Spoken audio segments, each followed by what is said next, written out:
ప్రభువైనటువంటి యేసుక్రీస్తు నామానికి స్తోత్రాలు. ఈ రోజు దేవుని యొక్క వాగ్దానము అపోస్తల కార్యములు 10వ అధ్యాయం 38వ వచనంలో దేవుడు వాక్యం సెలవిస్తుంది.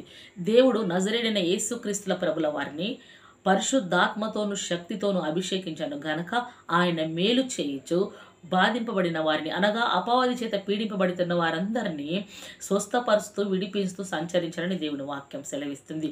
ఆ దినము నాడు దేవుడు పరిశుద్ధాత్మ చేత నజరేయుడైన యేసుక్రీస్తుల వారిని అభిషేకించాడు. అభిషేకం పొందుకున్న అతను పరిశుద్ధాత్మతో రింపబడిన యేసుక్రీస్తుల ప్రభుల వారు తండ్రి చిత్త ప్రకారముగా అనేక ప్రజలకు మేలు చేశాడు, విడిపించాడు, స్వస్థపరిచాడు.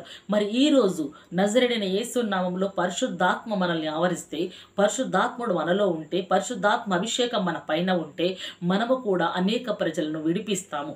బంధింపబడిన వారిని, బాధింపబడిన వారిని, ఎన్నో విధముల అపవాదుల చేత పీడింపబడుతున్న వారిని విడిపిస్తాము, వారికి మేలు చేస్తాం.